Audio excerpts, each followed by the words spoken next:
आपके पास क्या है कि जिस चीज़ को आप हाथ लगाते हैं, जो कारोबार करते हैं, वो चल पड़ता है। लेकिन अगर मईशत इतनी हमारी नाजुक सूरत पे रही, हमारे दीन के लिए भी मसला है। हम तिजारत का नाम तो लेते हैं, तिजारत तिजारत तिजारत, लेकिन तिजारत के अंदर जो धोखा है, फराड है, उनसे कैसे बचें? एक मुसलमान मुल्क को छोड़कर जब आप किसी गैर मुस्लिम मुल्क जाते हैं तो उनके फिर वहाँ पर जाकर ईमान का ही मसला होता है। बहुत सारे बच्चे हैं, छोटे से बच्चे हैं, वो यूट्यूबर बन के उससे लाखों रुपए कमा रहे हैं, टिकटॉकर है उससे लाखों रुपए कमा रहे हैं। जो पढ़ा लिखा तबका समझता है कि मैंने डिग्री हासिल करी, मैं भूखा मर रहा हूँ। परफ्यूम वगैरह के अंदर अल्कोहल होता है और फलां होता है, वो हराम ना हो तो कम से कम मकरू या कराहत के उसमें तो आता है।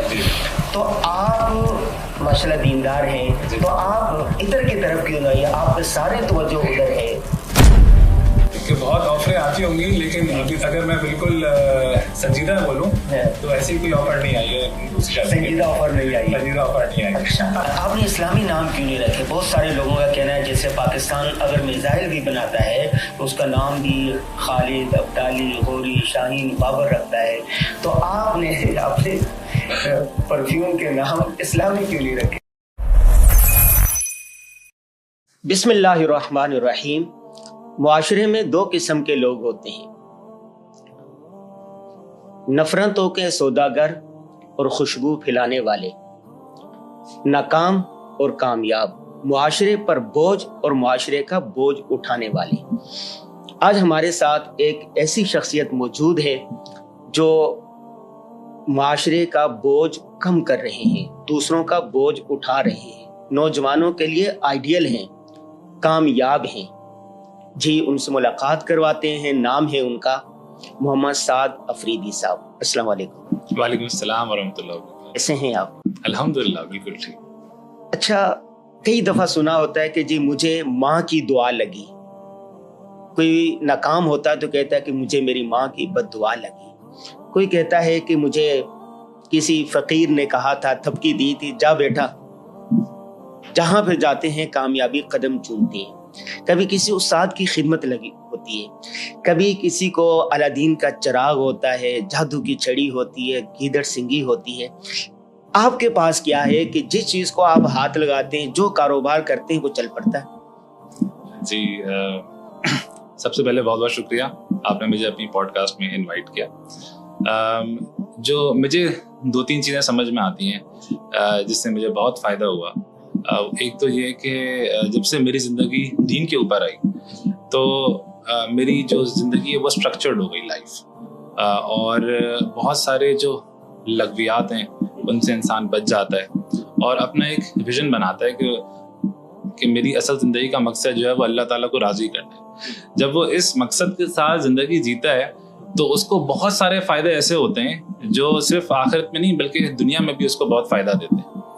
तो सबसे बड़ा जो फैक्टर है, मैं इसको समझता हूँ कि अल्हम्दुलिल्लाह जब दीन की तरफ अपनी मैं यूनिवर्सिटी के सेकंड ईयर में था तो ज़्यादा रुझान हुआ। कुछ ऐसे असातिज़ा मिले और कुछ ये कि जो है तबलीग वालों के साथ ज़रा ज़्यादा ताल्लुक़ बना, और कुछ ऐसे मेरे दोस्तों का भी बहुत बड़ा असर होता है। तो एक फ्रेंड सर्कल ऐसा बन गया जहाँ पर हम लोग प्रोडक्टिव बात करते थे, और फिर कुछ ऐसे अपने शौक रखे जिसकी वजह से दिमाग जो है वो सही रास्ते पर चलता रहा। तो मिसाल के तौर पे मैं जब IBA में था तो हम लोग बिजनेस प्लान कॉम्पिटिशन्स में पार्टिसिपेट करना, बिजनेस प्लान्स बनाना, आइडिएशन करना, इसके अलावा मार्केटिंग, क्योंकि मेरी एक मेजर फील्ड रही है, उसके बारे में पढ़ना, किताबें पढ़ना, लोगों से बात करना, एड्स बनाना।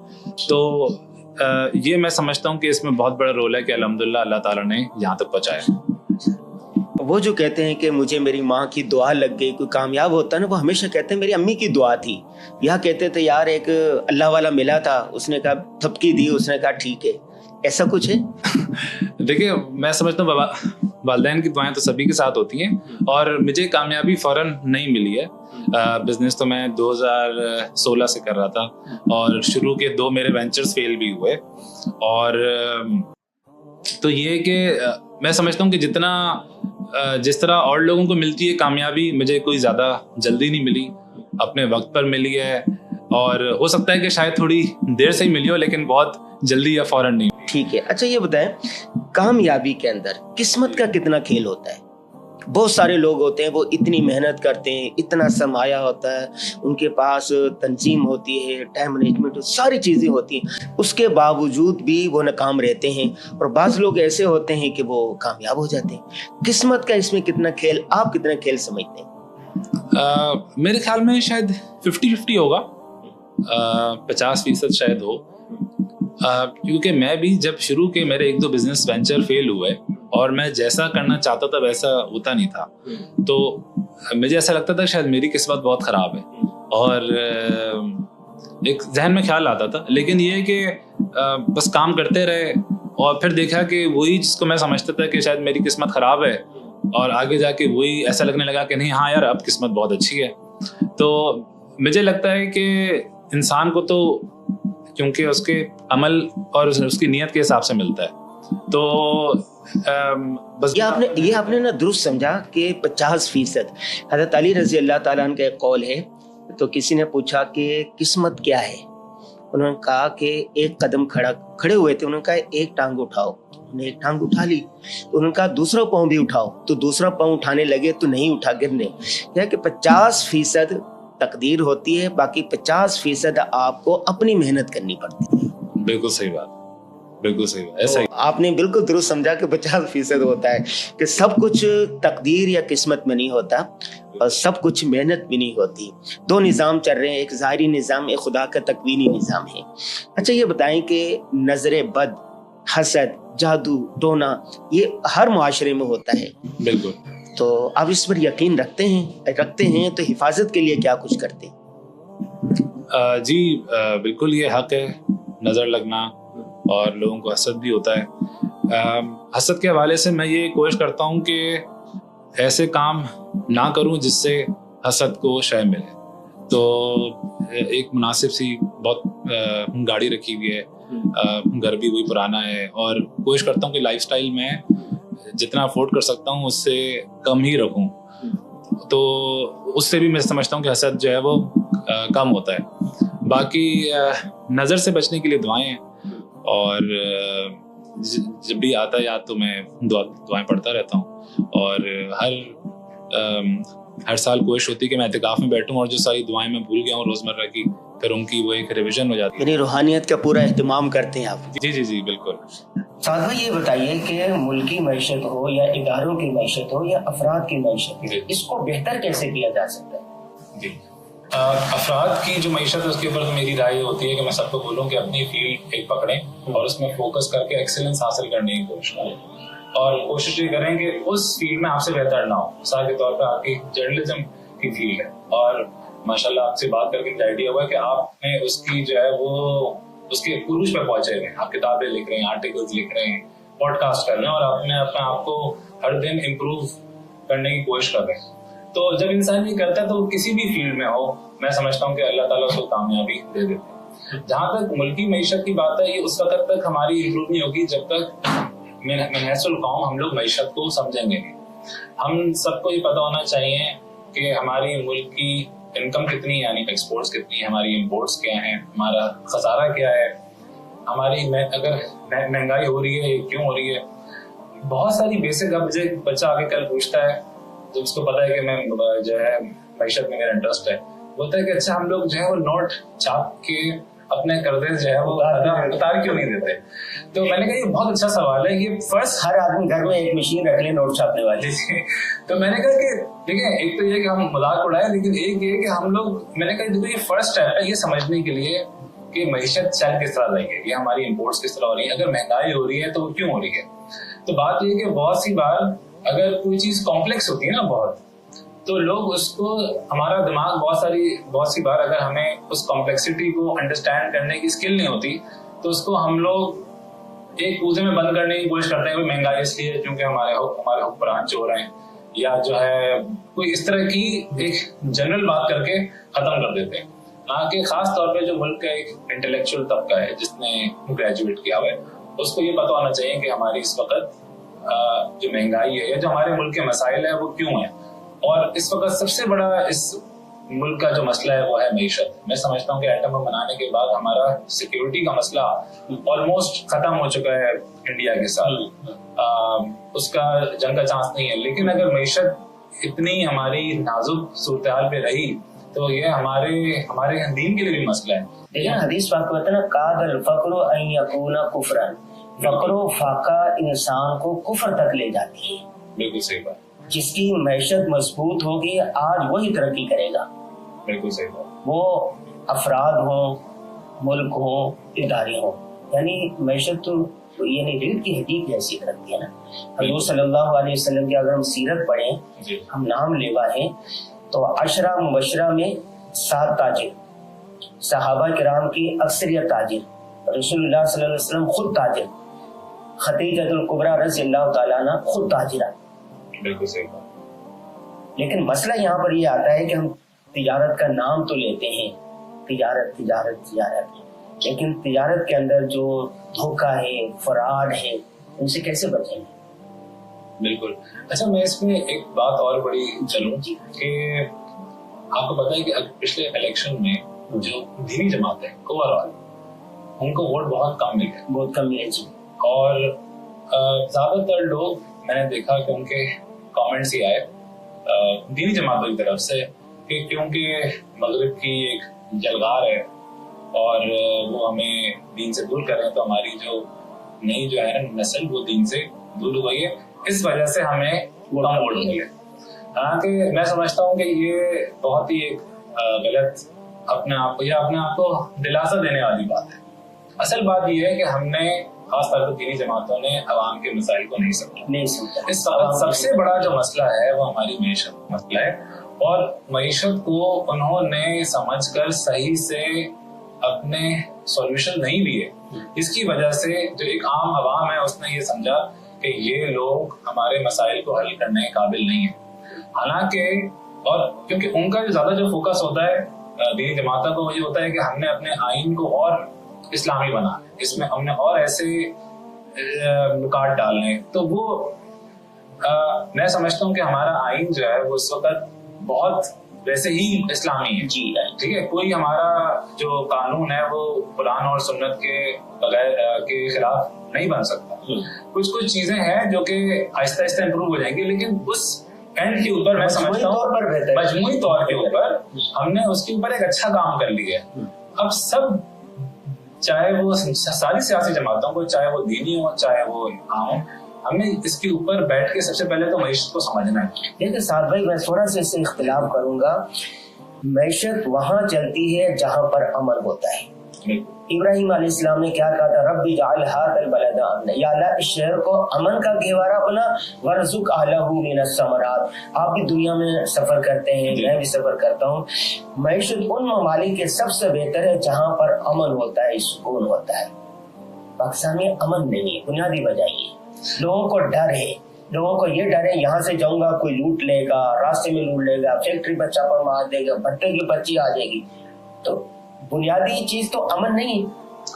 देखिए ये थोड़ा सा एक प्रॉब्लम है जिसको कैश 22 भी बोल सकते हैं जी, क्योंकि मैंने भी तकरीबन 8 साल इकोनॉमिक्स पढ़ के जी। यूजुअली अमन के लिए ना 3-4 चीजें बड़ी जरूरी होती है। एक तो ये कि मईशत अच्छी है, जैसा आपने पहले हदीस भी बताया कि जब इंसान अमन के लिए मईशत का अच्छा होना जरूरी। अच्छा, मईशत सिर्फ मईशत नहीं, एक फैक्टर मईशत है।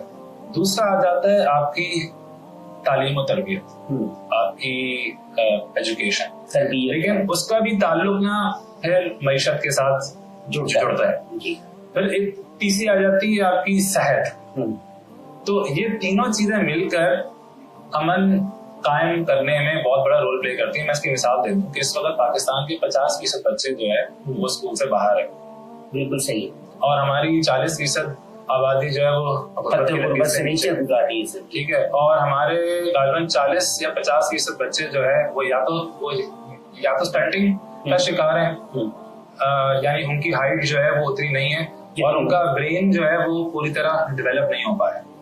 तो अब जाहिर सी बात है कि जब बच्चे बड़े होंगे तो इनके साथ एक मुहज़्ज़ब रवैया उनसे एक्सपेक्ट करना ये मैं समझता हूँ कि हमारी बहुत बड़ी बेवकूफ़ी होगी। वो तो जहाँ पर उनको मौका मिलेगा, हम तो जब एक अच्छे एसी कमरे में बैठे हुए हैं और हमारे अच्छे खानदान से हमने पूरी पढ़ाई की हुई है, और मुझे लगता है कि बहुत सी बार हम लोग उनको देखकर जो है ना वो हकारत से देखते हैं कि यार देखो ये कैसी आत्मनिर्भर कर रहे हैं। लेकिन मैं अल्लाह ताला से बहुत माफी मांगता हूँ कि खुदा ना खास्ता अगर हम भी एक ऐसे घर में पैदा हुए होते जहाँ पे हमें खाने को तालीम ना होती, सहूलियात नहीं होती, रोजगार ना होता, तो क्या हम लोग ऐसे ही होते जिस तरह आ जाए?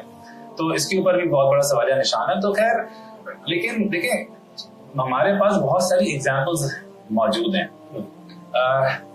चाइना की मिसाल है फॉर एग्जाम्पल, कि वहां पर भी बहुत सोशल मसाइल थे, ड्रग्स उनकी एडिक्शन थी, और वहां भी इतने हालात से नहीं, लेकिन देखिए जब उन्होंने तकरीबन 40 करोड़ लोगों को गुर्बत से निकाला और वहां पे उनको तालीम दी, तो आज हम देखते हैं कि वो बहुत अच्छा जा रहे हैं। यानी उनके जो अमन अमान के मसाइल हैं और ये दूसरे मसाइल, बिल्कुल आपने दुरुस्त कहा कि मैंने खुद इस पर पढ़ा है कि दहशतगर्दी, खुद को इंतफाकों और इसके अंदर एक बड़ा फैक्टर गुर्बत भी है। बिल्कुल, बहुत जल्द गरीब बच्चे दहशतगर्दों के हत्थे चढ़ जाते हैं और मुख्तलिफ जराइम में मुब्तला हो जाते हैं।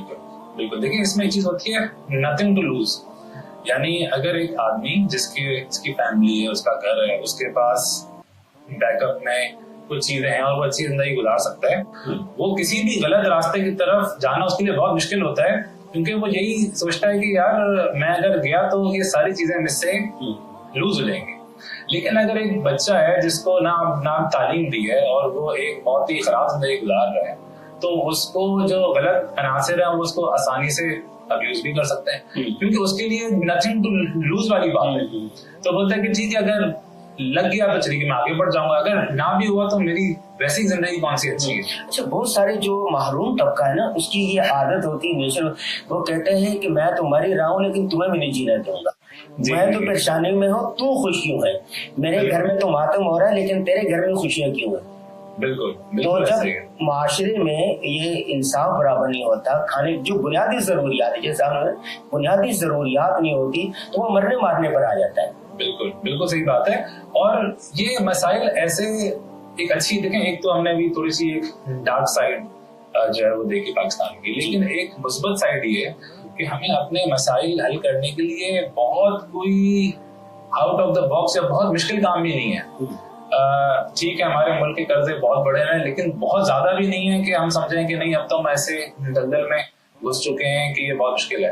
अच्छा, इसके अलावा अल्हम्दुलिल्लाह क्योंकि अल्लाह ताला ने हमें एक दीन की एक समझ दी है, हमारे पास यहाँ पे मदारिस हैं, मकातिब हैं, उलमा हैं, वो मैं समझता हूँ हमारे मुल्क का इतना बड़ा एसेट है कि वो अगर मिलकर सियासी तौर पे, माशी तौर पे अंडरस्टैंड करें हमारे मुल्क के मास और मिलकर काम करें, तो हम लोग विद इन 5 to 10 years हम लोग ऊपर भी आ सकते हैं। मिसाल के तौर पे, यानी मायूसी की कोई बात नहीं, उम्मीद है। जी बिल्कुल। और हमने जो गलतियां की हैं वो मिसाल के तौर पे एक कहते हैं फ्री मार्केट एक चीज है, मतलब एक इकोनॉमिक्स का कॉन्सेप्ट है। फ्री मार्केट ये कहती है कि भाई रिसोर्सेज जो है ना वो खुद ही एलोकेट होती है। इसकी मैं आपको मिसाल दूं कि मिसाल के तौर पे आगा खान हॉस्पिटल जो है, वहां पर आप देखेंगे बाहर के सुबह के टाइम पे रिक्शे टैक्सियां खड़ी होती। अब किसने उनको बोला है कि यार वो वहां पे जाके खड़े हो? वो खुद ही लोग जो है वो डिमांड और सप्लाई जो है वो खुद ही मैनेज हो रहा हो कि, और इसी तरह मिसाल के तौर पे हो सकता है कि यहाँ पे नीचे कोई भी रिक्शा टैक्सी ना हो, क्योंकि उनको पता है कि यहाँ पे डिमांड सप्लाई नहीं है। तो वर्ल्ड ओवर होता ये है कि जब भी हुकूमत किसी भी काम में आकर मार्केट को डिस्टॉर्ट करती है तो पूरा मुल्क जो है वो हिल जाता है। तो मिसाल के तौर पे अभी हमारे मुल्क के साथ जो मेजर मसला है ये हुआ है कि हुकूमत ने जो स्टेट ओन ऑर्गेनाइजेशन है, एक तो मसला ये है कि वो हुकूमत ने अपने जिम्मे लिए, जैसे PIA है, स्टील मिल है और बहुत सारे इदारे हैं जो कि हर साल अरबों रुपए का नुकसान कर खसारा हो रहा है। और वो जो खसारा है वो जाहिर सी बात है हम अवाम के टैक्स के पैसों से ही पूरा होगा, या तो अवाम के टैक्स के पैसों से पूरा होगा या फिर पैसे छाप कर होगा। अवाम टैक्स देते का है साथ में। जी, तो वो क्योंकि हमारा टैक्स टू GDP रेशो बहुत कम है, तो वो करने के लिए पैसे छापने पड़ते हैं, और जब पैसे छापते हैं तो क्या होता है कि महंगाई हो जाती है, और जब महंगाई होती है उसका सबसे ज्यादा जो नुकसान है वो गरीब तबके को होता है।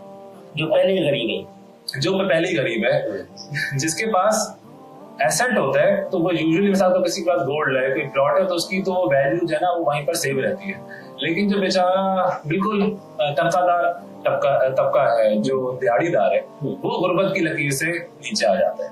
तो हमें देखा जाए तो इस चीज के ऊपर इज्मा होना चाहिए, सारे जमा हो इसका, हाँ इसके ऊपर जमा हो कि देखें हुकूमत को अपना जो असर रसूख है वो कम से कम करना है और उसको अपने खसारे कम करने, और हमारी बकिया सारे जो लोग हैं उनको पाकिस्तान की ओनरशिप लेनी है। ये नहीं बोलना है कि भाई हमें मिसाल के तौर पे हमारे पास बिजली नहीं है, हमारे पास जो है वो सिक्योरिटी नहीं है, या हमारी आगे की रोड खराब है तो यार हम लोग टैक्स क्यों दें। देखिए कुछ भी है, लेकिन आप जिस रोड के ऊपर सफर कर रहे हैं उसका किसी ने टैक्स दिया है, ठीक है। अगर आपकी स्ट्रीट लाइट जल रही है वो किसी के पैसों से चल रही है।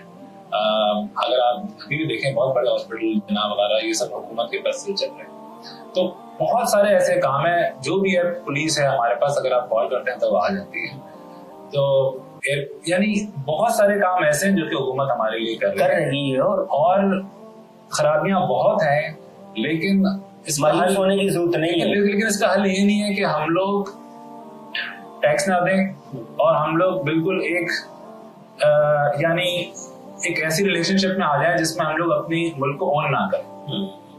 सबसे पहले रियासत को ऑन करना चाहिए, ये मुल्क हमारा है और हमने इसके बिगड़े हुए मसलों को हल करना है। अच्छा, आपने बात की कि उम्मीद की किरण उलमाए किराम दीनी मदारिस भी हैं, आपने बताया कि दीनी मदारिस के आप मार्केटिंग के आदमी, दीनी मदारिस के जो खैर के काम हो रहे हैं, जो अच्छे काम हो रहे हैं, हमारा मीडिया उसको दिखाता नहीं है।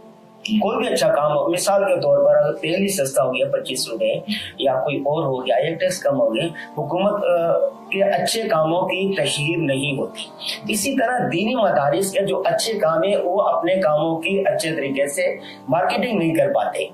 आपने मार्केटिंग पढ़ा हुआ है, तो क्या कर सकते हैं दीनी मदारिस इसके लिए? देखें, इसके लिए कब इस प्रॉब्लम को देखने के बहुत सारे जाविये हैं। मैं समझता हूँ जैसे JTR को अगर हम लोग एग्जाम्पल लें तो वो तो बहुत अच्छी मार्केटिंग कर रहे हैं। ये पाकिस्तान में तो 30-35 हजार मदारिस है ना, मैं तो मजमूई तौर पर मजमूई बात कर रहा हूँ। जी, तो उसमें बस यही है कि अगर क्योंकि असल मार्केटिंग जो है उसके लिए एक अलग जहन चाहिए। यूजुअली इसकी ट्रेनिंग आमतौर पे जो हमारे उलमा कराम होते हैं उनको होती नहीं होती जी।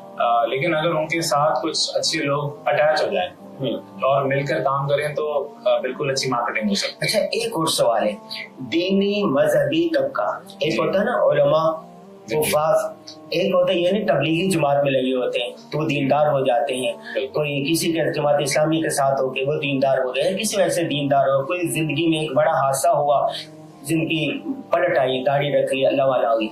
दीनी मजहबी तबके के पास माल बहुत है, पैसे हैं, लेकिन वो पैसे संभाल के रखते हैं। वो कहते हैं कि हम तो खुद कारोबार कर नहीं सकते, अगर हमने कारोबार किया कारोबार डूब जाएगा। नंबर 2, आपने देखा होगा 80 के दहाई में मोटर अलायंस आया था, मोटर अलायंस जो इस कारोबार करता था, लेकिन 8-10 साल कारोबार किया और फिर अरबों खरबों रुपए लेके भाग गया। सन 2000 में मुजारबा स्कैंडल हुआ, इसमें दीनदार तबके का माल था जो स्कैंडल, हर 10-15 साल में कोई ना कोई इस तरह स्कैंडल आता है और दीनी मजहबी तबके का सरमाया डूब जाता है। अब उनके पास पैसे तो हैं, वो तिजारत नहीं कर सकते, वो कारोबार नहीं कर सकते। आप क्या उनको रहनुमाई देंगे? दीनी मजहबी तबका जिनके पास पैसा है वो किन चीजों में सरमायाकारी करे, वो किन कारोबार में आए? सही।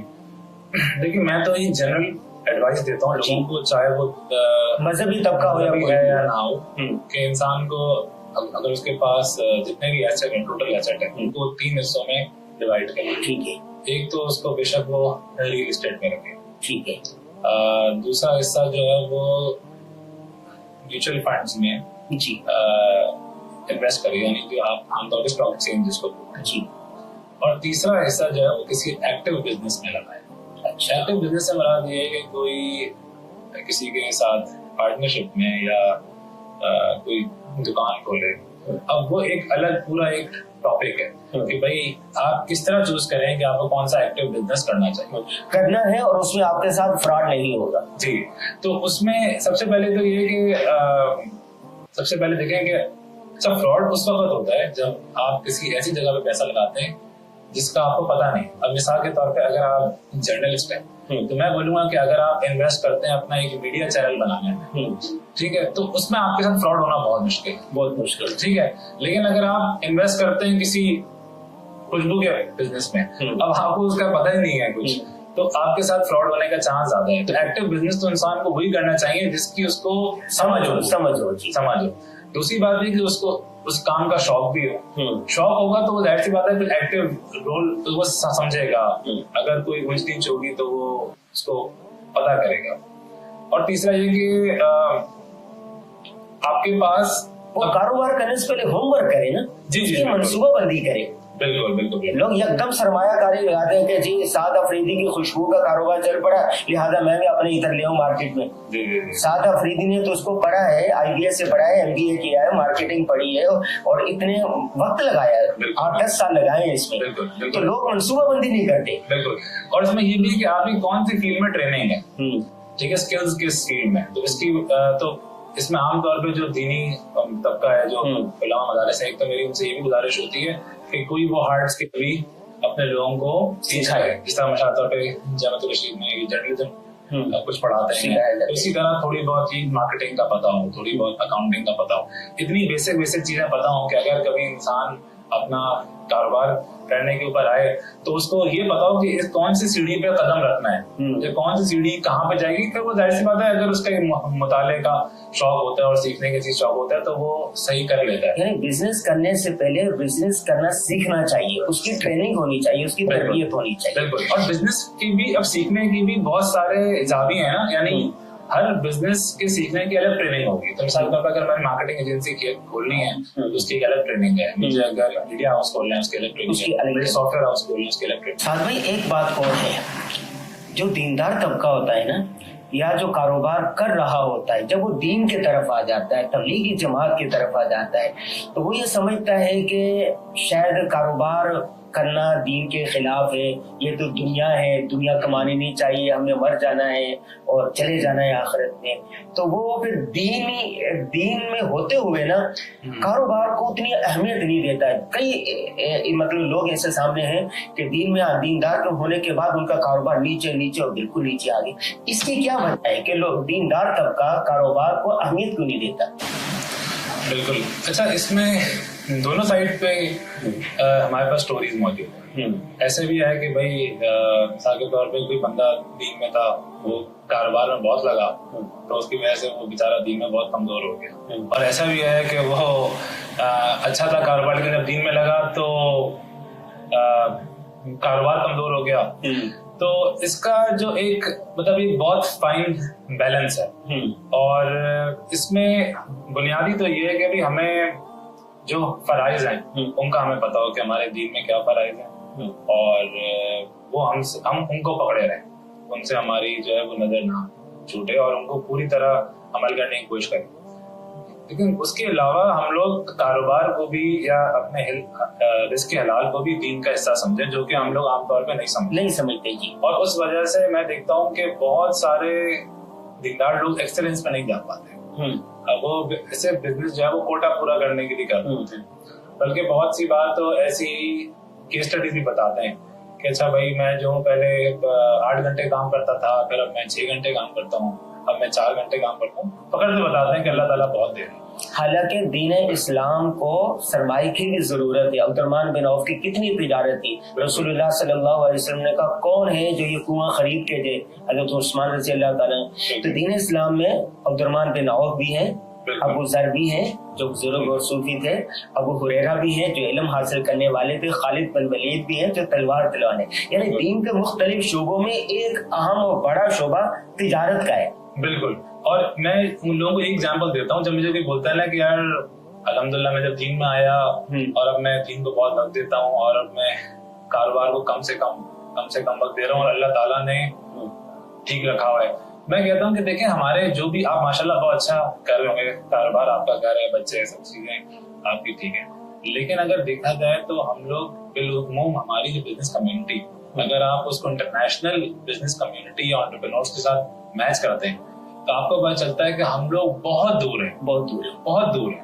और बहुत इस दूरी की वजह से अब हमारी मुल्क की मईशत भी अफेक्ट हो रही है, हमारी मुल्क में गुर्बत भी बढ़ रही है, और हम लोग ओवरऑल अपने मुल्क से, अपने कल्चर से और अपने दीन से बहुत सारे लोग जो है वो डिसअपॉइंट, मायूस भी होते जा रहे हैं। तो बात ये है कि ठीक है, आपने उसको क्योंकि दीन का हिस्सा नहीं समझा, आपने उस पर अपना वक्त, आपकी कोशिश रही कि वो कम से कम होता रहे, लेकिन अगर आप उसमें एक्सेलेंस हासिल करते, अपने दीन के फराइज भी पूरा करते, लेकिन अगर एक्सेलेंस हासिल करते तो हो सकता है कि आप 20,000 और एम्प्लॉइज को हायर करने का काबिल हो पाते। इस पर मैं आपको एक वाकया सुनाता हूँ तारिक का। इब्राहिम बिन अदहम, तारिक एक बहुत बड़े बुजुर्ग गुजरे हैं और फिर बादशाह भी रहे।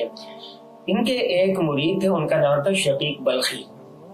वो ताजिर पेशा आदमी थे। वो कहीं जाने लगे, सुबह फजर की नमाज में मिले, हजरत मैं तिजारत के लिए शाम जा रहा हूँ अपना। वो गए एक जगह पर पड़ाव डाला, ठहरे, तो क्या देखते हैं कि एक जगह पर एक कौवा है जो माजूर है, वो पड़ा हुआ है। एक दूसरा कौवा आता है और वो उसके मुंह में कुछ होता है खाने पीने को, उस कौवे के उसमें मुंह में डालता है। तो शकीक बल्खी जो थे ये मंजर देख के वापस आ गए कि मैं कितना लालची हूँ, अल्लाह एक माजूर को जब रिस्क दे रहा है तो मुझे क्यों नहीं देगा। वहां से वापस आ गए। जोहर की नमाज में इब्राहिम बिन अदम से मिले, उन्होंने कहा कि मैंने ऐसा वाकया देखा, उसके बाद मैं वापस आ गया। इब्राहिम बिन अदम रहीमहुल्लाह ने कहा कि मैं तुम्हें बहुत अक्लमंद समझता था, तुमने वो माजूर कौवा होना गवारा किया। वो कौवा क्यों नहीं बने कि खुद अपने लिए भी रिस्क हासिल करता और दूसरों के लिए भी करता है। बिल्कुल। तो हमें तो वो करना चाहिए ना कि हम अपना भी करें और दूसरों को भी। बिल्कुल। इसमें मैं और ये भी चीज देख रहा हूँ कि बहुत सारे मिसाल करो बिजनेसमैन हैं, हमारे जो है मदारिस, उनमें से बहुत का फोकस है कि उन सबको आलिम बना दें, या मिसाल के तौर पे कोई जिस भी फील्ड में है तो उसको 2 साल 4 साल 6 साल जो कोर्स है वो उसको करा दें और उसको ये इल्मी लाइन में लेकर आए। मैं समझता हूँ, देखें अल्लाह ताला ने हर किस्म के इंसान बनाए हैं। कोई इंसान जो है वो इल्मी तौर से बहुत अच्छा होता है, जैसे मिसाल के तौर पर आपके लिखने के, कुछ बंदा बिजनेस में बहुत अच्छा होता है, कुछ होता है IT में कोई अच्छा हो, कोई। तो बात है कि जो जिस फील्ड में है, सारी फील्ड अफजल है, और जब किसी भी फील्ड में जिसकी कमी हो जाती है उसकी फजीलत मैं समझता हूँ उतनी बढ़ जाती है। मिसाल के तौर पे अगर हमारा मुल्क जंग में आ जाए उस वक्त सबसे अफजल जो है वो हमारे फौजी हो जाएंगे कि भाई हर एक की ख्वाहिश होनी चाहिए कि वो या तो फौजी तरबियत ले या फौज में चंदा दे या उसके हथियार किसी भी तरीके से उस एक्टिविटी को वो हिस्सा ले। तो मैं समझता हूँ कि इस वक्त सबसे बड़ी जो जरूरत है वो मईशत की है। तो मईशत को करने के लिए आप जहां जिस तरह भी कर सकते हैं, चाहे आप बिजनेस करें, चाहे आप इन्वेस्ट करें, चाहे आप ट्रेनिंग करें, चाहे आप पॉडकास्ट करें, लेकिन हमारी जो महवर है मेहनत का इस वक्त जो आग लगी हुई है वो मईशत की है। 7 लाख लोग पिछले साल मुल्क छोड़ के गए।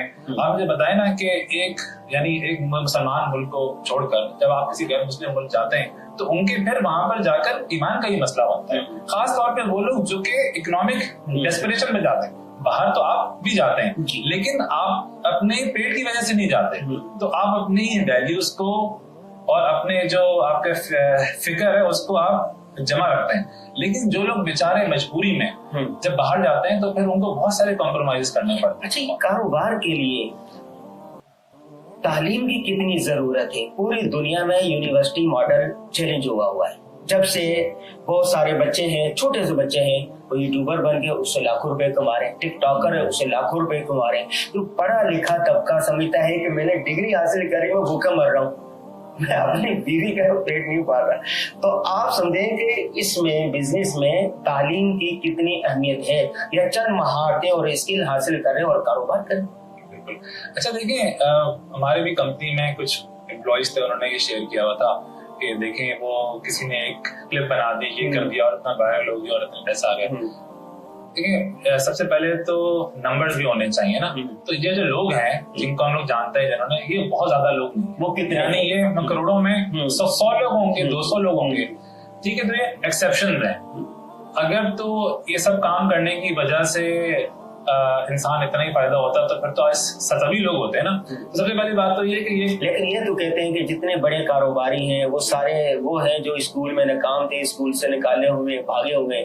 अच्छा, इसमें भी जो है एक होता है एक है मुशाहिदा और एक्सेप्शंस के। मिसाल के तौर पर आप मुझसे मिले और आपने कहा कि भाई, मुझसे पूछा, मैंने बोला मैं तो मैट्रिक भी नहीं हूँ, आपने कहा चलो भाई।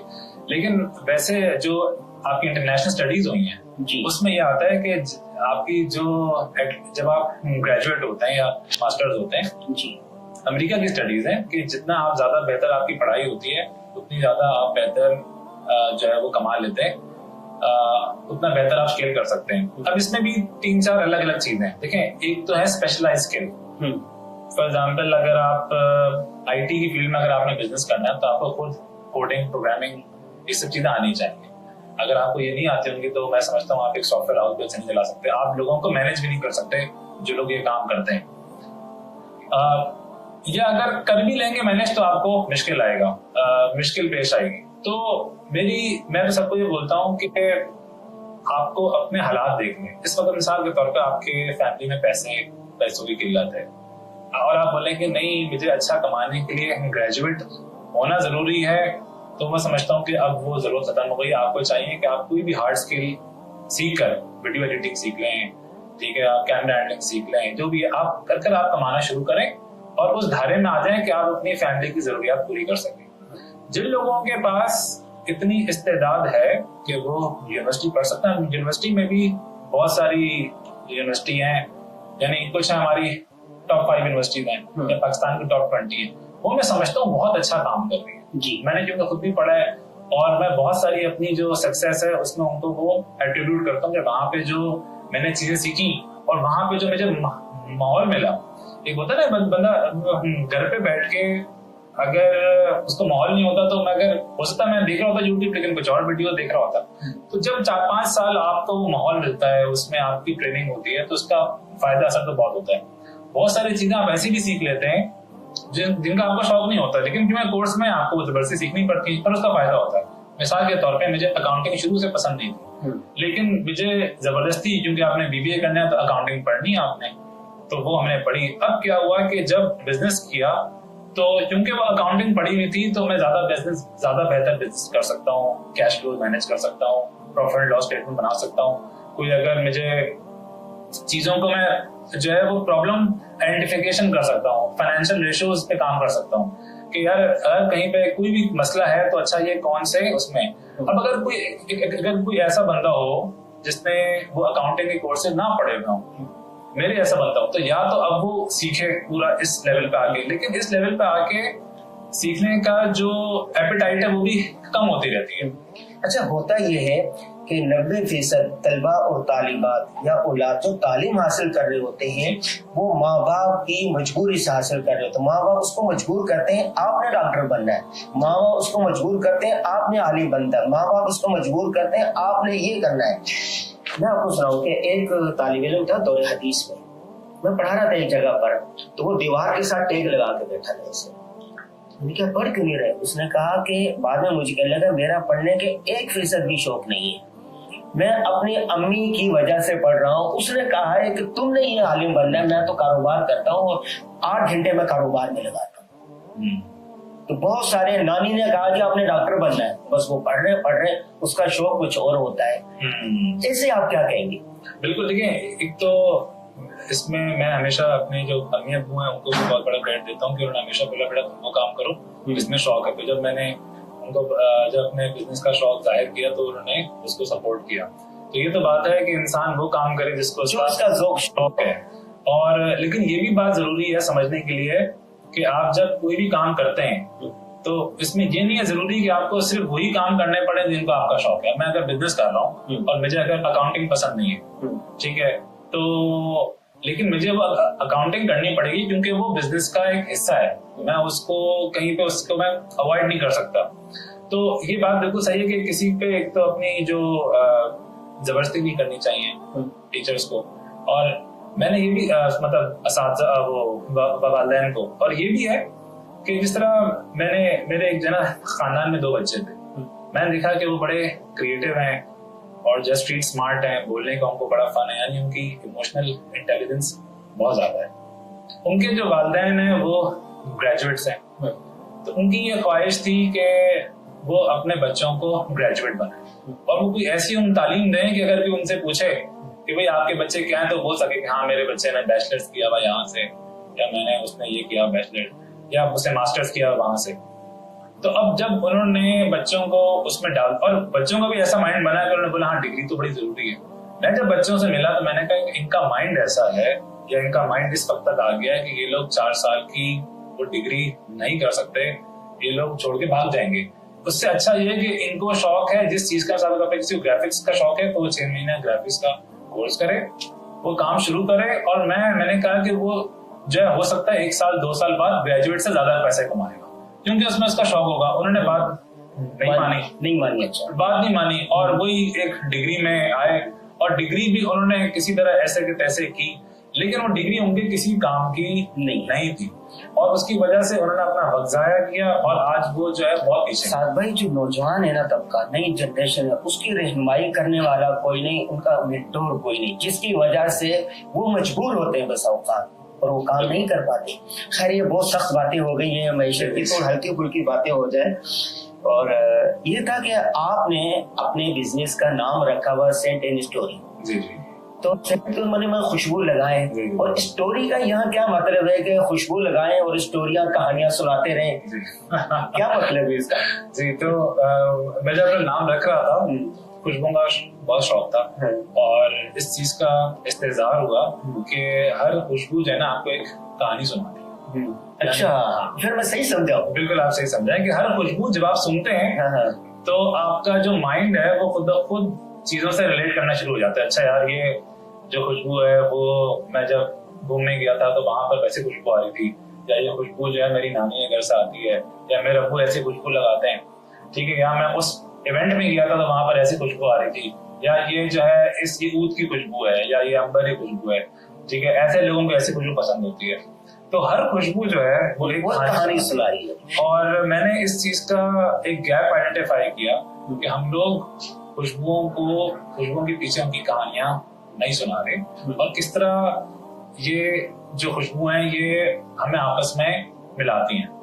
मैं वो भी देता हूँ, मिसाल देता हूँ, मेरी जो अहलियां हैं उनके वाले साहब का इंतकाल हो गया था, तो वो 1-2 खुशबुएं थी वो जो लगाते थे, तो उनको उस खुशबू के साथ बहुत एक बालियाना जो है वो मोहब्बत है, और वो जब भी वो खुशबू सूंघती हैं तो उनको वो सारी यादें आती हैं। तो खैर हमने इस ब्रांड का नाम रखा सेंट्स एंड स्टोरीज, और हमारी ख्वाहिश थी कि हम लोग सिर्फ खुशबू नहीं बेचेंगे, बल्कि उसके पीछे कहानियां ऐसी बताएंगे ताकि लोगों को खुशबुओं में शौक हो, क्योंकि ये एक तो सुन्नत भी है, ठीक है, और इसके बहुत सारे फायदे हैं। मिसाल के तौर पे इंसान के अंदर पॉजिटिविटी पैदा होती है, मुस्बत सोच आती है, ये दिमाग को फ्रेश करती है, और इंसान को जिंदगी का एक मजा आता है। साथ भाई अच्छी खुशबू की तारीफ क्या है?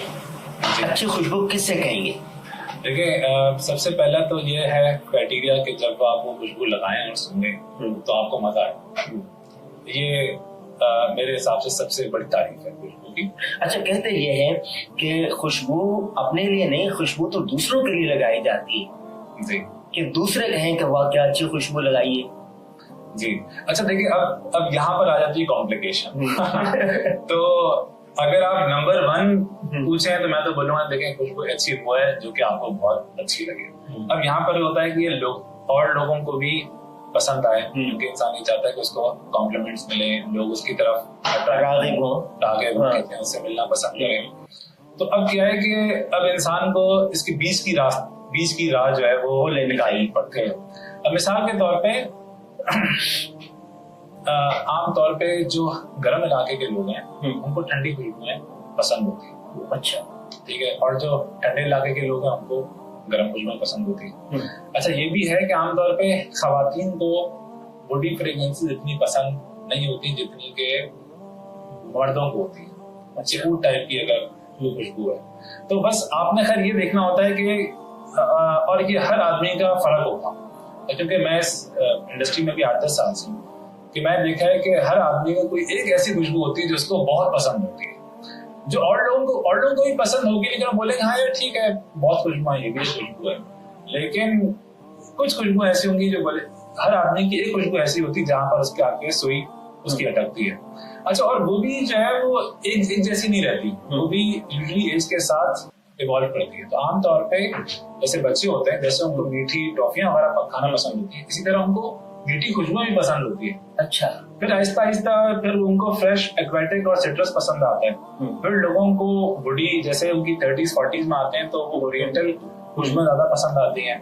फिर उसके बाद जब और शौक बढ़ता है तो उनको गवर्नमेंट खुशबुएं जैसे कॉफी, केक, वनीला, इस तरह की खुशबुएं पसंद आती हैं। क्या आप ये कहना चाह रहे हैं कि बच्चे, बूढ़े, ख्वातीन, मर्द के लिए अलग अलग खुशबुएं होती हैं? मैं कहता हूँ कि इंसान की खुशबुओं का टेस्ट इवॉल्व होता है, वो बदलता रहता है। अच्छा, ये चीज जरूरी नहीं है कि आज जो आपको खुशबू सबसे बहुत अच्छी लग रही है वो आपको 5 साल बाद भी बहुत अच्छी लगे। अच्छा, ये और मेरे साथ तो ऐसा बहुत होता है, क्योंकि ऐसा होता है कि ये खुशबू सिर्फ ख्वातीन के लिए, ये खुशबू मर्दों के लिए। जी बिल्कुल। अच्छा, ये तो बिल्कुल हम लोग कर सकते हैं कि जैसे ख्वातीन है उनको फ्लोरल खुशबुएं ज्यादा पसंद होती है, फूलों की खुशबू, गुलाब है, जैस्मिन, ट्यूबरोज है। इसी तरह आमतौर पे जो मर्द है, मर्दों में मैंने कहा ना कि 2-3 किस्म की वैरायटी है। यूजुअली अभी तक हमारा एक्सपीरियंस ये है कि फ्रेश एक्वेटिक खुशबुएं पसंद होती हैं कराची के लोगों को, जो गर्म इलाके हैं, क्योंकि दैट्स बात है, उनको ठंडी खुशबुएं, उनको ठंडक का एक एहसास चाहिए। लेकिन यहाँ पर चैलेंज ये भी आता है कि बहुत बड़ा फैक्टर आ जाता है लास्टिंग का, जो कि सिट्रस फ्रेश खुशबू होती है ना, उनकी लास्टिंग ज्यादा नहीं होती। अच्छा, क्योंकि असल में लास्टिंग जो आपको खुशबू होती है ये भी अल्लाह ताला की बड़ी एक कुदरत है। होता ये है कि कुछ मॉलिक्यूल होते हैं, वो मॉलिक्यूल जब हवा में होते हैं तो हमारी जब नाक के अंदर जाते हैं तो हमारे नाक उनको सेंस करते हैं। एक उसके मुताबिक कि हमारी नाक जो है वो 3 ट्रिलियन डिफरेंट खुशबुओं को डिटेक्ट कर सकती है, पहचान कर सकती है कि ये खुशबू अलग है और ये खुशबू अलग है। और ये जो हमारी नाक की खुशबू है, ये अल्लाह ताला, ये बहुत एक हसास हमारी हिस्स है। और इसमें भी ये कि इंसान की आहिस्ते से जब वो खुशबू का शौक रखता है और सुनना शुरू करता है तो उसकी ये हिस्स बढ़ती भी जाती है। अच्छा, तो आपकी जो खुशबू है उसमें ये चीज पाई जाती है? जी, अब हम लोगों ने इस तरह किया होता है। अब अगर मैं आपको एक थोड़ा सा वो दूं, स्नैपशॉट दूं, तो इस वक्त हमारे पास तकरीबन 80+ फ्रेग्रेंस है। और यूजुअली कोई बंदा अगर बिल्कुल नया आता है तो उसके लिए बड़ा मुश्किल हो जाता है ये जानना कि मुझे कौन सी खुशबू जो है वो सूट करेगी। तो एक तो उसके लिए हमने अपनी वेबसाइट के ऊपर रखा हुआ है क्विज। हम बोलते हैं कि आप 7-8 सवाल हमारे उसके जवाब दें, हम उसमें आपसे पूछते हैं कि आपके मिजाज के मुताबिक। हम आपका मिजाज पूछते हैं, हम आपसे आपकी करंट जो यूजेज है वो पूछते हैं, और उसके मुताबिक फिर हम आपको खुशबू की रिकमेंडेशन देते हैं। दूसरा ये है कि हम हर खुशबू के रिव्यूज भी होते हैं, तो उससे भी आपको एक आइडिया हो जाता है। तीसरा ये है कि हम लोगों ने खुशबुओं को क्लासिफाई भी किया होता है अकॉर्डिंग टू द सीजन। जिस तरह मिसाल के तौर पे ये खुशबुएं गर्मियों में ज्यादा बेहतर परफॉर्म करती हैं, ये खुशबुएं जो है वो सर्दियों के लिए ज्यादा अच्छी है। जैसे आमतौर पे अगर आप वुडी फ्रेग्रेंसेस अगर आप गर्मियों में लगाते हैं तो वो दिमाग पे ज्यादा चढ़ती हैं, तो इस वजह से हालांकि उनकी लास्टिंग ज्यादा अच्छी होती है, लेकिन हम लोग ज्यादा रेकमेंड नहीं करते। हम बोलते हैं कि आप कोई बीच की चीज कर लें, कोई ऐसी खुशबू हो जिसमें वुडी भी हो और फ्रेश भी हो, उसका एक ऐसा कॉम्बिनेशन हो कि लोगों को अच्छी भी लगे, गर्मी में दिमाग पे ना चढ़े और वो अच्छा भी चले, यानी लंबा भी चले। जिससे बहुत से लोग जो है वो एक बल्कि ये वो बन गया, हम लोग इस पर बड़ा हंसते भी हैं, तो कहते हैं यार वो मौलवी वाली खुशबू नहीं लगाए। ठीक है। अच्छा, अब मैंने इसके ऊपर बड़ी रिसर्च की ना कि यार ये मौलवी वाली खुशबू ये क्या टर्म क्या है, तो मुझे पता चला कि ये असल में कोई अलग से टर्म नहीं है। लेकिन गलती यहाँ पे हम लोग कर जाते हैं कि उस मौसम के हिसाब से जब खुशबू नहीं लगाते तो हमारे आसपास के वाले कुछ लोग हमसे रिपेल होते हैं उनको हमारी खुशबुएं पसंद नहीं आती। अब मिसाल के तौर पे मौलवी साहब हैं, वो हमेशा ऊद लगाएंगे। हाँ, अब मिसाल के तौर पे एक मौलवी साहब हैं, उन्होंने हदीस में पढ़ा, हमने भी कि भाई जैसे ऊद हमें लगाना चाहिए, ठीक है। अब क्या होगा कि भाई अब ऊद जो है वो सर्दियों में उसकी और उस खुशबू का मिलाज होता है और गर्मी में और तरह हिट करती है। अब अगर सब गर्मी है और अगर आपने ऊद लगाया है तो आपके आसपास वाले लोग जो है ना आपसे भागेंगे। मैं आपको बताऊं, एक दफा मेरे पास ऊद था, वो मैंने लगाया, मेरी अम्मी चिल्लाई दूर से, बहू भाग के जाओ, हल्दी जल गई है, हल्दी जल गई है। अच्छा, एक तो ये है, दूसरा ये है कि ऊद में भी जो है ना अब बहुत सारी किस्में हैं। मिसाल के तौर पे हिंदी ऊद है, हिंदी ऊद में जो है ना वो फीकल स्मेल ज्यादा होती है।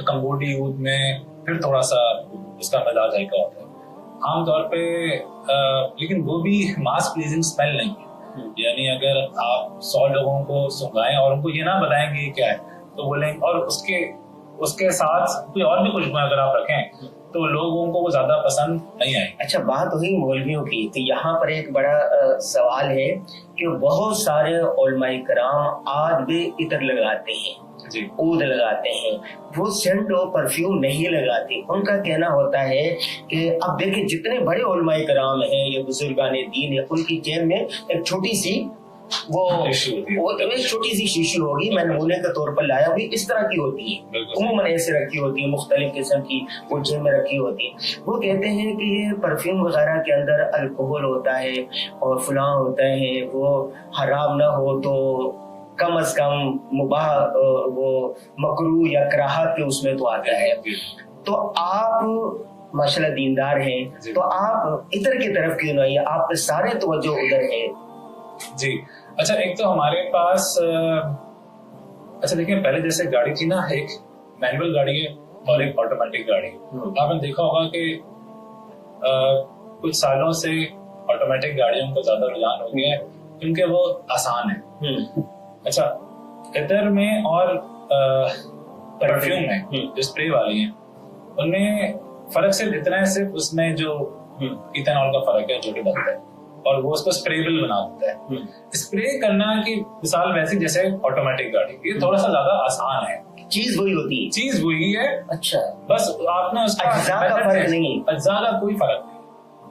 हर खुशबू जो अतर में है वो परफ्यूम में ही बन सकती है, कोई साइंस नहीं है। अगर आप उसमें इथेनॉल जब डलता है तो वो स्प्रेबल बन जाता है। तो ये जो स्प्रे हम लोग देखते हैं ना, जो स्प्रे का मैकेनिज्म है, ये गालबन 1920 में इजाद हुआ या 1910 में।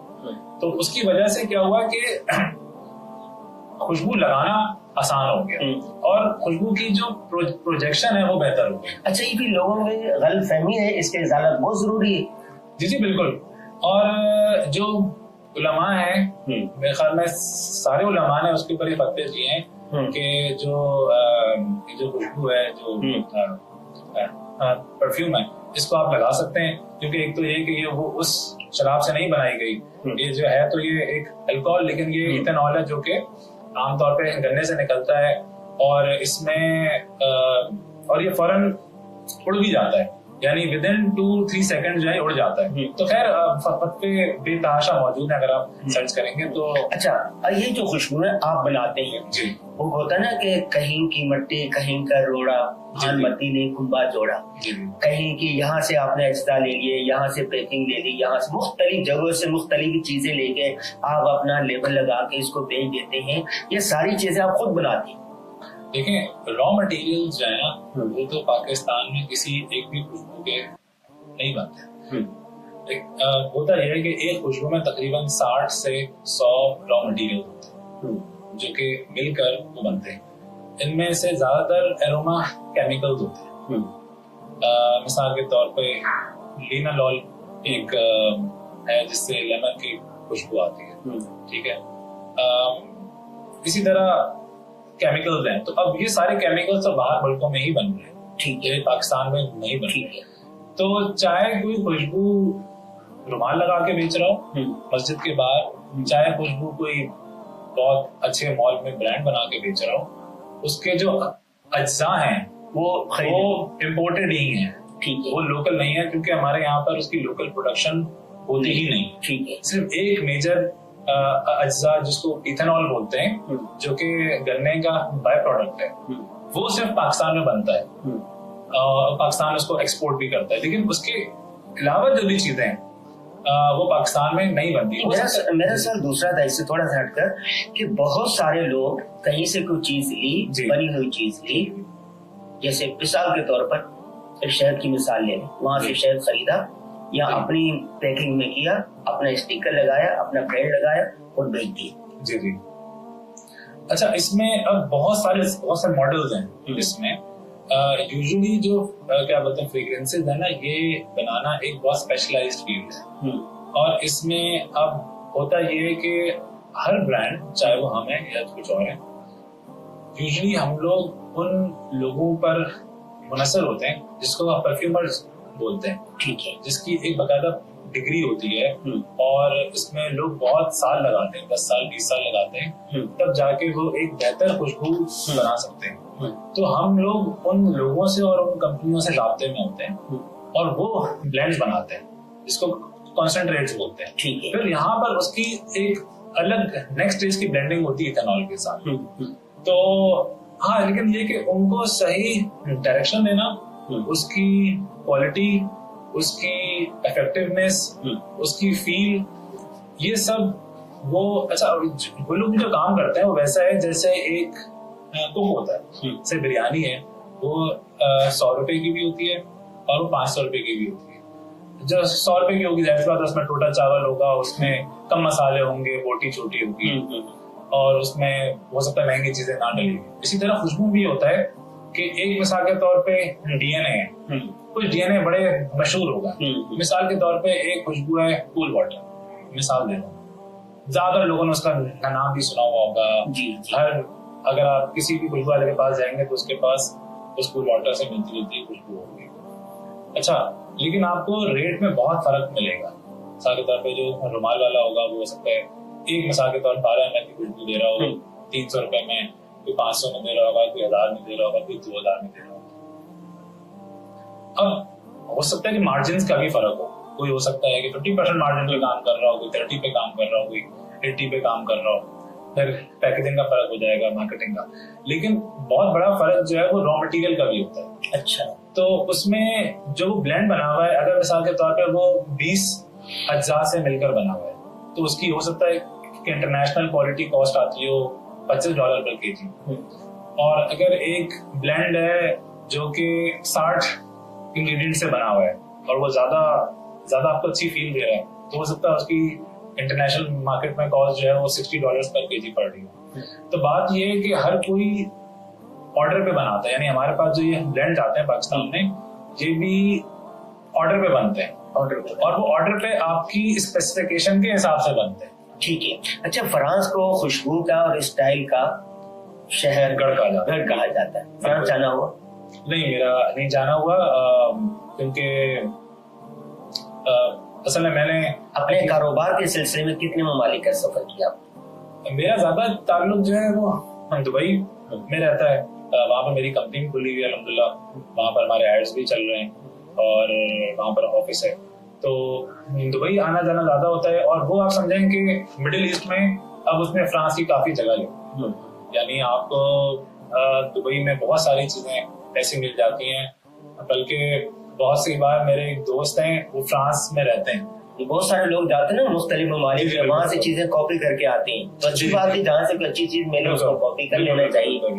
तो बस ये कि इत्तेफाक ऐसा हुआ है कि फ्रांस जाने का वो, क्योंकि वीजे वगैरह के मसले होते हैं, कुछ तो नहीं जाना हुआ। लेकिन ये कि वैसे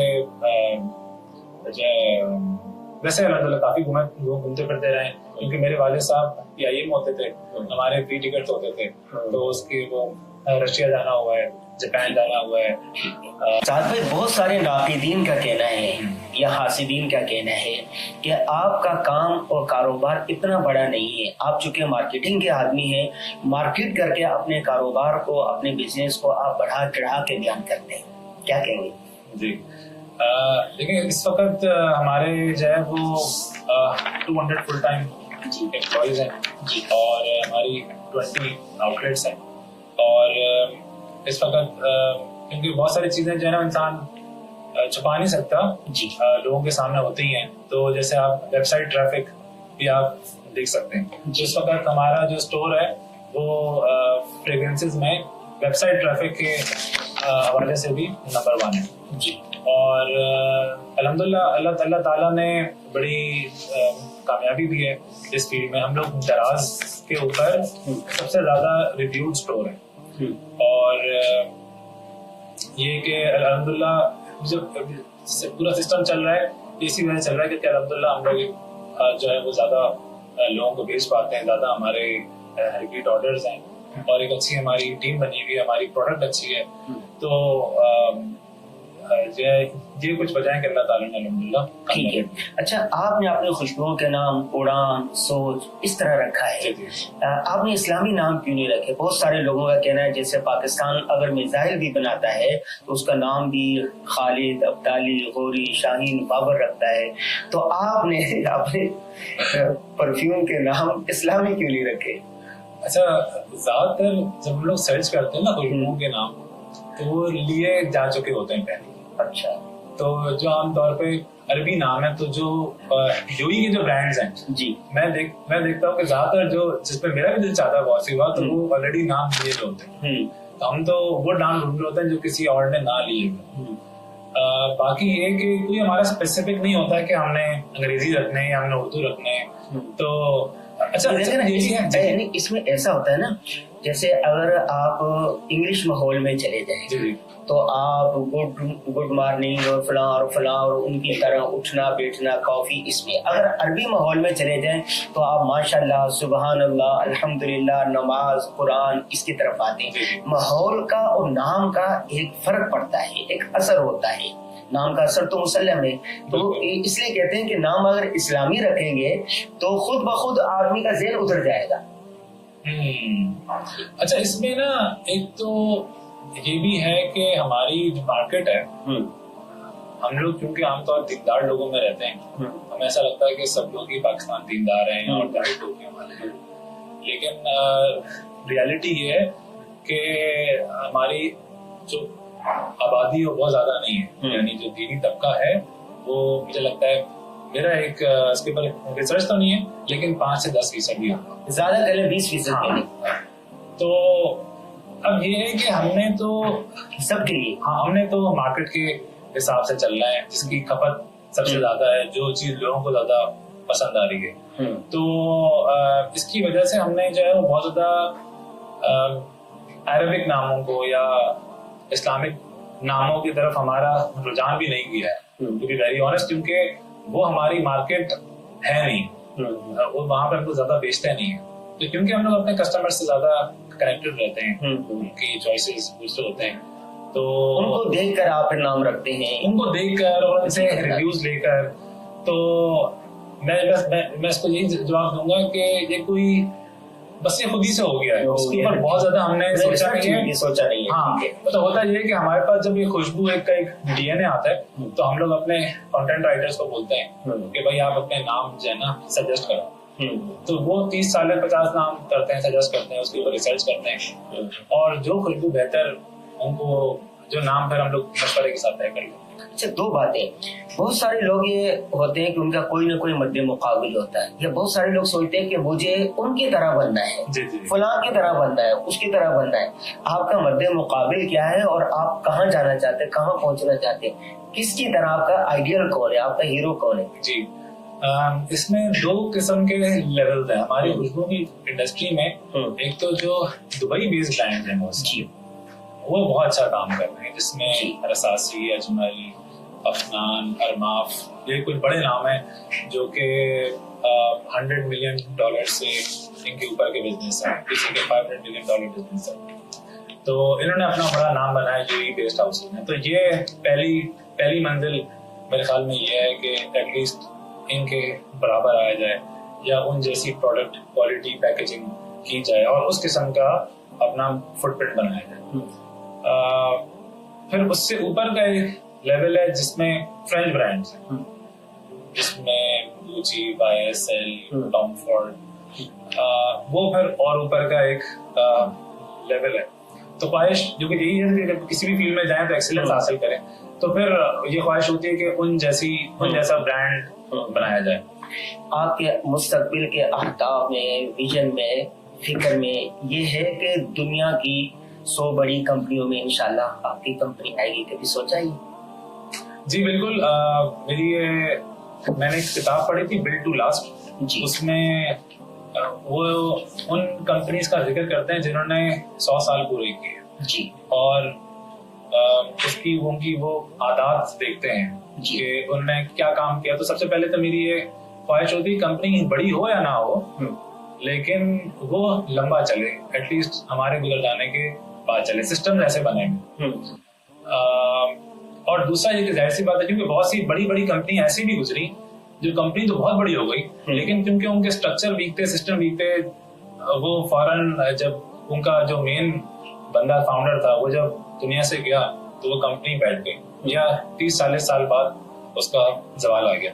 तो कोशिश तो यही होती है कि जब भी कोई प्रोडक्ट स्टार्ट करें, कोई भी जब कोई काम करें तो इस नियत से करें कि ये एक लंबा सस्टेनेबल। तो क्या आपने अपना कोई जानशी मुकर्रर कर लिया है या कैसे सोचा है कि मेरे जाने के बाद भी ये सिलसिला चलता रहेगा बल्कि उससे ज्यादा ग्रो करेगा? जी, सबसे पहले तो उसमें रोल ये होता है कि आप अपनी टीम ऐसी बनाएं जो कि प्रोफेशनल हो और लोग एक कल्चर ऐसा हो जिसमें जो कि एक सेल्फ सस्टेनिंग कल्चर, ठीक है, कि अगर मैं ऑफिस में ना भी हूँ तो लोग उतनी मेहनत से काम करें, अपना समझ के काम करें, उनकी इंसेंटिवाइजेशन, उनकी सैलरी स्ट्रक्चर, वो सब उस हिसाब से हो जिस तरह बाहरी कंपनी में होता है। कि हम तो देखते हैं आज जो इतने बड़े बड़े ब्रांड्स हैं, इनके लाखों एम्प्लॉइज हैं, किसी को पता नहीं उनके ओनर कौन है, नाम भी ना सुना होगा, लेकिन वो ब्रांड बहुत अच्छे से ग्रो कर रहे हैं। जो मुलाजिम होते हैं उनको तनख्वाह के अलावा उनको शेयर दे दिए जाते हैं, उसको शामिल कर लिया जाता है कंपनी में। क्या आपने कभी सोचा है ऐसा? जी बिल्कुल, मैं इसके ऊपर बहुत एक्टिवली सोच रहा होता हूँ और कुछ हमने प्रॉफिट शेयरिंग की सूरत भी बनाई है अपने कुछ अच्छे एम्प्लॉइज के साथ। और यही वजह है कि आज बिजनेस और जॉब में जो दीवारें हैं वो टूटती जा रही हैं जी, और बहुत सारे लोगों को अब समझ में आ गया है कि असल में काम इम्पोर्टेंट है, और अगर कोई काम अच्छा करता है तो वो बहुत सारी कंपनीज अपने जैसे ESOP बोलते हैं उनको, एम्प्लॉय स्टॉक ऑप्शंस प्लान, तो वो उनको ऑफर करती हैं ताकि वो देर तक कंपनी में रहें और अच्छा काम करें। तो बिल्कुल हमने इसके ऊपर और सोच रहे हैं, और इसकी वजह से एक कंपनी की जो कॉर्पोरेटाइजेशन है, कॉर्पोरेट स्ट्रक्चर होता है वो पहले बनाना पड़ता है। यूजुअली जिस तरह अगर एक है वो कंपनी सोल प्रोप्राइटर रजिस्टर हुई भी होती है या पार्टनरशिप रजिस्टर हुई भी होती है, अब उसका जो स्ट्रक्चर है उसको वही अलाउ नहीं करता कि जो है वो किसी को एक छोटा सा कोई शेयर दे सके। लेकिन ये कि जब आप एक प्राइवेट लिमिटेड एक कंपनी बनाते हैं तो उसमें आप ऐसी बात है अपने शेयर जो है वो लोगों को बांट सकते हैं, यानी उसमें वो आपको स्ट्रक्चर इस चीज की गुंजाइश देता है। आप भाई देखिए, पाकिस्तान में 3 तबके हैं, एलिट क्लास, मुतवस्सित तबका, गरीब तबका। बात चीजें ऐसी हैं तो एलिट का तबका खरीद सकता है, बास मुतवस्सित, गरीब तबका उसको नहीं खरीद सकता। आप ये जो खुशबुएं हैं ये किस तबके के लिए?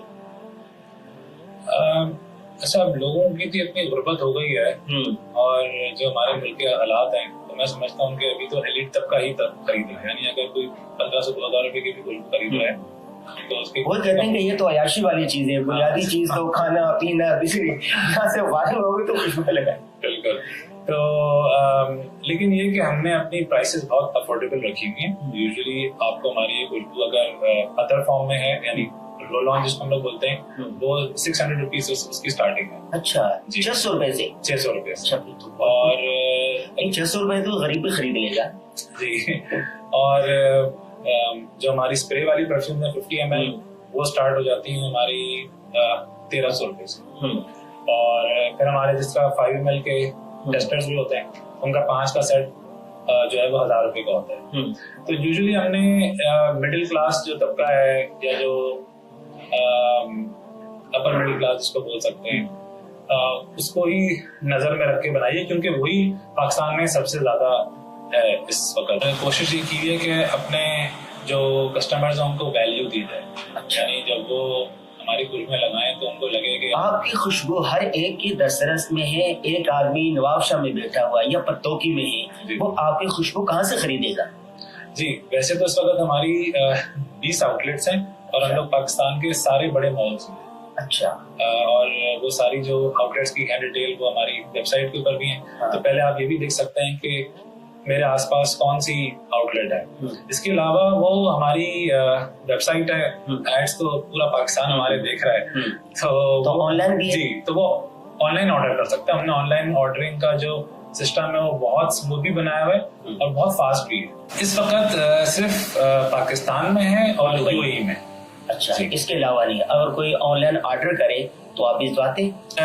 लिक्विड्स को इंटरनेशनली शिप करने के इश्यूज हैं। कोई एयरलाइन जो है या कोई कोरियर जो है वो लिक्विड्स एक्सेप्ट नहीं करता। तो होता ये है कि इस वजह से हम लोग शिप नहीं कर पाते। जैसे जो कपड़े वाले हैं वो तो भेज पाते हैं अगर उनका यूएसए से ऑर्डर आ जाए, लेकिन अगर हमें कोई यूएसए से ऑर्डर आए तो हमें पहले उसको थ्रू शिप भिजवाना पड़ेगा पहले यूएस। अच्छा। वो 1 महीना लगेगा, फिर वहां पे कहीं पे इसको स्टॉक करना पड़ेगा।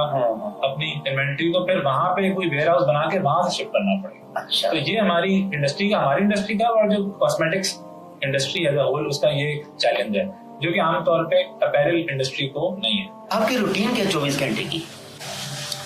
मेरी ये है रूटीन। अच्छा, एक है रूटीन जो मुझे पसंद है और मैं चाहता हूँ, ठीक है, और जिसके ऊपर आप समझें कि 30, 40, 50% टाइम अमल हो रहा होता है, ठीक है, और 50% अमल नहीं हो रहा। इतना मार्जिन तो होता है। जी, तो मेरी आइडियल रूटीन जिसमें मैं अपने आप को बहुत एक्टिव फील करता हूँ और उस दिन बहुत सारे काम हो जाते हैं, वो ये है कि मैं फजर में उठूँ और उसके बाद मैं सोऊं नहीं। फिर ये कि अल्हम्दुलिल्लाह कुरान पढ़ता हूँ। फिर उसके बाद एक्सरसाइज करने जिम जाता हूँ या मैं रनिंग वगैरह कर लेता हूँ। घर पे आके नाश्ता किया, अम्मी अब्बू के साथ बैठे, फिर ऑफिस आ गए। तो मेरी 2 बड़ी बहनें, मैं सबसे छोटा हूँ और वो बाहर हैं, दोनों बहनें शादी हो गए, और मैं इधर कराची में ही पला बड़ा। वाले साहब मेरे जो है वो खैबर पख्तूनख्वा से ताल्लुक है, अफरीदी हम लोग, और वालदा जो है मेरी वो भी माशाल्लाह मालदार भी हैं, खूबसूरत भी हैं और अपने आप को एक्टिव भी रखा हुआ है। तो ऐसे लोगों पर तो बहुत सारी औरतें लाइन मारती होती हैं कि हम दूसरी शादी के लिए। ऑफर तो होती होंगी नहीं? अभी असल में हमने अपने आप को काम में इतना फंसाया हुआ है, लगाया हुआ है कि वो इस तरफ बिल्कुल ध्यान ही नहीं जाता। और उसे भी लगे अभी ऐसी तो बज़ाहिर ऐसा लगता है कि बहुत ऑफरें आती होंगी, लेकिन अभी अगर मैं बिल्कुल संजीदा बोलूं तो ऐसी कोई ऑफर नहीं आई है दूसरी शादी। संजीदा ऑफर नहीं आई? संजीदा ऑफर नहीं आई। अच्छा। मैं तो बस अपना ही जो है ना मुशाहिदा या जो मेरा एक्सपीरियंस है मैं वही बता सकता हूँ कि अल्हम्दुलिल्लाह शादी के बाद बहुत बरकत हुई। अच्छा। और उसके बाद मैं बहुत इस चीज को एडवोकेट करता हूँ कि जो है शादी जल्दी करनी चाहिए और इसको अपने माशी जो स्टेबिलिटी में रुकावट नहीं समझना चाहिए, मददगार समझना चाहिए। बिल्कुल। साद भाई, आखिरी सवाल आपसे ये है, जब हम खुशबू लगाते हैं ना, कोई भी खुशबू लगाते हैं, वो ये ख्वाहिश होती है कि मेरी खुशबू कम से कम 1 हफ्ता तो रहे ना, या जब तक मैं कपड़े उतारूं नहीं मेरी खुशबू रहे। और बार बार हम लोग ये ऐसे सूंघते भी रहते हैं कहीं बदबू तो नहीं आ रही। ये खुशबू की जो लास्टिंग होती है, इस बारे में आप क्या इक़दाम करते हैं? बाज़ लोग कहते हैं कि ये जो खुशबू है ना, ये नहीं होती, इनके लिए इतनी ज्यादा नहीं होती। क्या वाकईतन ऐसा है? जी, अच्छा देखें, खुशबू की लास्टिंग एक क्वालिटी को जज करने में एक बहुत इम्पोर्टेंट मैट्रिक है, क्योंकि जाहिर सी बात है आप जब इंसान पैसे खर्च करता है तो वो चाहता है कि वो उसके पास से खुशबू आए। अब लोगों को ज्यादातर कंप्लेन रहती है किसी ना किसी वजह से कि यार इस खुशबू की लास्टिंग मुझे नहीं मिल रही, चाहे कोई भी ब्रांड हो। उसके 2 वजूहात हो सकती हैं। एक है कंपनी की तरफ से और एक है अपने उसके यूजेज या उसके एनवायरनमेंट के हिसाब से। अच्छा, देखें खुशबू क्या है कि असल में कुछ मॉलिक्यूल्स हैं, जब वो हवा में बुखारात बनकर उड़ते हैं और आपको जब वो आते हैं तो आपको वो खुशबू महसूस होती है। अब जाहिर सी बात है कि कंपनी की ये जिम्मेदारी है कि एक तो वो हाई कॉन्सेंट्रेशन फ्रेग्रेंसेस बनाए और उसको वो सही से टेस्ट करे। तो हमारा अपनी कंपनी का प्रोसेस ये है कि हम लोग बहुत एक खुशबू जब हमारे पास आती है उससे पीछे जो है ना वो सैकड़ों सैंपल्स हमारे बन रहे होते हैं और उनकी टेस्टिंग हो रही होती है, और टेस्टिंग भी हम लोग स्ट्रिप के ऊपर भी कर रहे होते हैं और कपड़े के ऊपर भी कर रहे होते हैं।